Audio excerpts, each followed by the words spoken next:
Nikola Tesla वो mastermind जो अपने टाइम से कहीं आगे था। Remote control, AC power, induction motor, hydro electric power plant, coil, radio control, turbine, एक ही बंदे ने अकेले इतनी सारी इन्वेंशन कैसे की। आई रिक्वेस्ट यू, इस वीडियो के बैकग्राउंड से इस पूरे वीडियो को जज मत करना। इस वीडियो में बताए गए रियल इन्फॉर्मेशन पर फोकस कीजिए। टेस्ला का बिलीव था कि हर एक इन्वेंशन या डिस्कवरी सबसे पहले सबकॉन्शियस माइंड में ही बनती है। किसी भी चीज़ को क्रिएट करने से पहले वो अपने दिमाग में उस चीज़ को इमेजिन कर लेते थे और वो अपने सबकॉन्शियस माइंड के पावर से इम्पॉसिबल काम को भी पॉसिबल कर देते थे। टेस्ला अपने सबकॉन्शियस माइंड के पावर से वो सब कुछ अचीव कर पाए जो उस टाइम पर लोग सोच भी नहीं पाते थे। सोचो, अगर मैं तुमसे कहूँ कि तुम्हारी लाइफ जैसी चल रही है तो तुम्हारी मेहनत से नहीं, तुम्हारी सबकॉन्शियस माइंड के प्रोग्राम से चल रही है। तुम जितना भी ट्राई कर लो, अगर माइंड के अंदर गलत प्रोग्रामिंग है तो सक्सेस तुमसे हमेशा दूर ही रहेगी।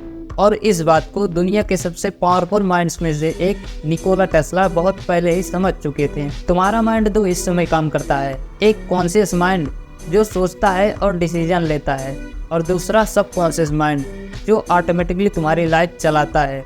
पर सच ये है, 95% डिसीजन तुम्हारे सबकॉन्शियस माइंड से आता है और सिर्फ 5% डिसीजन तुम्हारे कॉन्शियस माइंड से आता है। एक बार साइंटिस्टों ने 2 ऐसी कैदियों पर एक्सपेरिमेंट किया जिन्हें अगले दिन फांसी होने वाली थी। उन दोनों को बता दिया गया कि तुम दोनों पर एक्सपेरिमेंट होगा जिसमें देखा जाएगा कि दिमाग बॉडी पर कितना असर करता है। पहले कैदी को सच में कोबरा से डसवा दिया गया और कुछ देर में हार्ट रेट गिर गया, बॉडी शॉक में चली गई और उसकी मौत हो गई। वहीं पर दूसरे कैदी की आंखों पर पट्टी बांधकर उसे बोला गया, अब कोबरा तुम्हें डसने वाला है। लेकिन हकीकत में ना कोई कोबरा था ना कोई जहर, सिर्फ एक छोटी सी कील उसके पैर में चुभा दी गई। और जैसे ही कील चुभी, कैदी का दिमाग मान चुका था कि मुझे कोबरा ने डस लिया है, और कुछ टाइम बाद उसकी भी मौत हो गई जैसे पहले कैदी की हुई थी।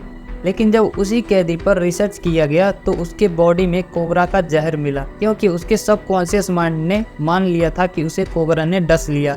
इसलिए उसके सबकॉन्शियस माइंड ने जहर रिलीज करना शुरू कर दिया। टेस्ला पहले अपने दिमाग में इन्वेंशन को पूरे डिटेल में इमेजिन करते थे, उसे चलाते थे, तोड़ते थे, सुधारते थे बिना कुछ लिखे। उन्होंने कहा था कि मेरा दिमाग ही मेरी लेबोरेटरी है, और ये उनका सबकॉन्शियस ट्रेनिंग था। उनका सबकॉन्शियस माइंड इतना स्ट्रांग हो चुका था कि रियल वर्ल्ड में फेल होने का चांस ही नहीं था। अगर तुम बार बार गलत लोगों से अट्रैक्ट करते हो, मेहनत के बाद भी वैल्यू नहीं मिलती, कॉन्फिडेंस टूट जाता है, कंसिस्टेंसी नहीं बनती, तो प्रॉब्लम तुम नहीं हो, प्रॉब्लम तुम्हारे सबकॉन्शियस प्रोग्रामिंग है। क्योंकि जो तुम बार बार सोचते हो, बार बार सुनते हो, जो बार बार फील करते हो, सबकॉन्शियस उसे इस सही मान लेता है। सबसे पहले नोटिस करो कि तुम खुद से क्या बात करते हो। मैं वीक हूँ, मेरे नसीब में नहीं है, मुझे लोग सीरियसली नहीं लेते। सबकॉन्शियस लॉजिक नहीं समझता, वो सिर्फ रिपीटेशन देखता है।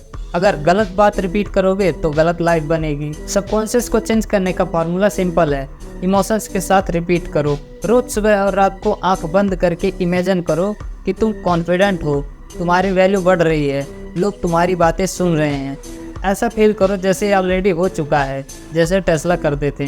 सोने से पहले तुम्हारा माइंड सबसे ज़्यादा एक्टिव रहता है। इस टाइम पर नेगेटिव रील्स, फेलियर्स की बातें, सेल्फ डाउट, ये सब बंद करो और सिर्फ एक लाइन बोलो, मैं अपने आप को हर दिन बेटर बना रहा हूँ। बस ये लाइन 21 दिन कर लो, फिर उसका रिजल्ट तुम्हारे सामने होगा। तुम्हारा सबकॉन्शियस माइंड इन्वायरमेंट से ज़्यादा प्रोग्राम होता है। गलत लोगों के साथ रहोगे तो गलत प्रोग्रामिंग होगी, गलत कंटेंट देखोगे तो गलत थिंकिंग बढ़ेगी। अगर तुम स्ट्रॉन्ग बनना चाहते हो तो जो स्ट्रॉन्ग डिसीजन लेने से पहले डरते हैं उनसे दूर ही रहना। निकोला टेस्ला ने मशीनों से पहले अपने दिमाग को मास्टर किया था, और आज भी तुम वही बोरिंग लाइफ जी रहे हो। क्या तुम्हारी लाइफ आगे भी ऐसी ही चलती रहेगी?